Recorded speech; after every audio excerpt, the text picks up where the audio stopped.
Hi, I'm Dr. Cher, and I'm finishing up this month talking about the ability to maintain weight. As many of you know, you've probably struggled or you've seen people struggle with keeping the weight off. Maybe they've worked very hard to lose the weight, whether it's 10 pounds, whether it's 50, whether it's 100, and then over a period of time, they start to see decline. And it's very sad, right, when that happens, because somebody's worked very hard, they're very hopeful, and then just to see all their hard work start to unravel. So, and this is probably the biggest challenge most people have when it comes to the whole area of weight loss, is actually being able to maintain it. And being able to maintain it with ease. When I talk maintenance, I don't mean maintain it, but still having to be super rigid in everything you do around food. Never being able to relax about it, thinking, okay, if I have that one thing, I'm going to put weight on, so I'll never allow that again. Like that's not a lifestyle. It's probably not sustainable. It's certainly not enjoyable. And there's sort of an anxiety to it, right? Like that's not a good place to be. Ideally, most people want to get to the point where they know they can maintain their weight, they feel good, they've reached a level with their body in terms of the shape and size and everything, and the level of health and all these great things. They want to be able to maintain it, they want to feel good, but they also want to have a little bit of flexibility in their choices as a lifestyle, and they also don't want to have to constantly think about it all the time, right? They really want to get to the point where this whole area of thinking about food and weight and everything around it is no longer sort of front and center in their life, right? It's more of an afterthought. Like they know what they need to do. It's second nature. Don't really need to give much thought to it. And they can carry on, they can enjoy their food. There's, they know what they need to do to maintain the weight. They know what they need to do to make a little correction if need be. And it's just second nature, right? That's ultimately what a lot of people are looking for.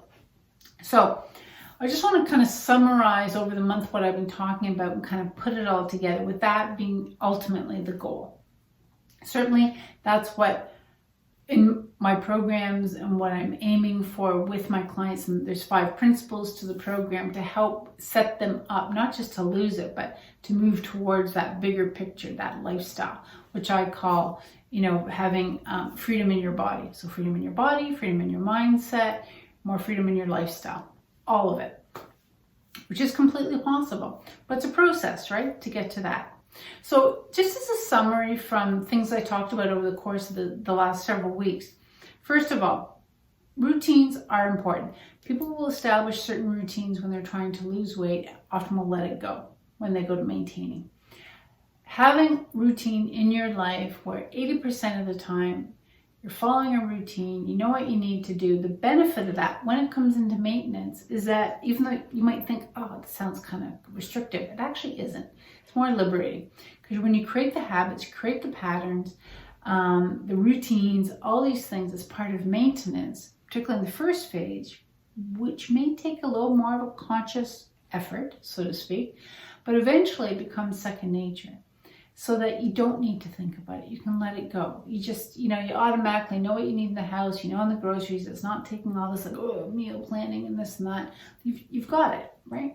And then you can allow that little bit of wiggle room for other stuff. You're going to order in some nights. You're going to have dessert sometime. You're going to have like other things that, just kind of are fun to do. You want to have popcorn with the family and a movie. You should be able to do that once in a while. It shouldn't be the end of the world. So, and it shouldn't result in weight gain if you're following this 80-20 rule. But the importance of carrying through as you lose weight into maintenance is creating these routines earlier on. So when you choose how you want to lose weight, you want to make sure that either you're going to get the support that's going to help you transition into that, or you're doing it in such a way that it'll be easy for you to transition. I work with my clients quite closely with that. I actually have an actual phase to help them transition, and then support in the earlier phases of maintenance, just to make sure they really they're in the zone. They've got the flow, they're in the groove, they've got it. Also recognizing with routines is that if there are any changes, bigger changes to your lifestyle, you need to take that into account, because there could be certain, I've seen when people, for example, when they go to retire, suddenly the routine of, oh, they would make their lunch, and when they got home, they had planned their meals, they knew what they needed to do, and then they retire and they're not doing any of that, and next thing you know, they're not eating as well as they were, and then they start to put weight on. Well, it's not that they're weak-willed or anything, it just was a change of routine, and they just didn't establish, okay, well, what does this mean? What do I need to do around my food and meals? And so they get into some better habits, so maybe old habits don't start creeping in, or new unhealthy habits don't start creeping in. So that's one.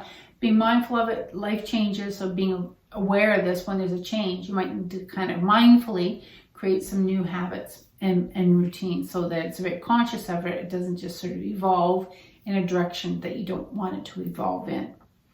The other part of this too is part of the routine, I would say, that is important is also tracking your weight on an ongoing basis. Not daily necessarily, you don't need to do it that often, but just checking in again so you're on top of it so there's no surprises. And you will see if you catch something, like you and I to this day, if I know I've overdone it, I'll step on the scale a little more frequently that following week just to see, okay, I'm back into my groove, my routine, weight's dropping down that extra whatever, couple of pounds. Yeah, it is, great, good to go. If it isn't, okay, I need to kind of then regroup here and take a little more of a need to trim down, watch my food quite seriously for the next few days, or do some more intermittent fasting to make that correction. So it's not 2 pounds, then 4, then 6, then 10, right? Catch it, turn around. Which is my other point here. So one is establishing the routines in around your food. So 80% of the time you know what to need to do. You're tracking you're keeping an eye on the weight without obsessing. And then also knowing that you have very clear and easy ways to do course corrections. Because you can turn things around easily when it's just a couple of pounds. And a lot of times people don't know what to do. You know, they're so used to being on a diet or off a diet that when the weight starts to climb, either they don't know why, because they haven't been paying attention, or they really don't know how to turn it around. Or they think they do, but what they're doing isn't enough to turn it around. Or they're trying to turn it around and they're only really kind of 60% committing to the process. So they have a few good days and then go back to kind of having some other stuff that probably is not going to help them lose weight. You need to kind of like fully jump in, fully commit, get rid of it, come back, maintenance mode. So it's kind of like high intensity interval training, if you're familiar with that, right? You go for it, you go high intensity, and then recovery. High intensity, recovery. So it's kind of like this. If you need to kind of like trim down, just go for it. Don't drag it on. It's tedious when it drags on. You'll get bored, you'll get tired, you'll get frustrated, you'll lose interest, and then the weight will start climbing. So make sure you have strategies in place for that. And, you know, and that's where I do say finding intermittent fasting is really ideal, because train your body to be fat adaptive. You can wake up that fat burning system very quickly just using a couple of key signals that will stimulate it, and you can very quickly shed that, you know, a few pounds in a week and you're done, right? So, or 2 weeks at the most.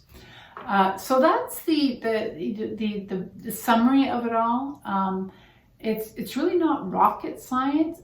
A lot of this is in the little details. It's in the little things that kind of fall off the radar, and that's when people get themselves into trouble. The other part of it, again, is just constantly checking in with yourself, being very aware of the pitfalls, more the kind of, I'll call it the cravings or the routines that are really hardwired that you've always somewhat struggled with trying to manage. Those can come back and kind of bite you in the butt, so to speak. So recognize that. Be honest with yourself.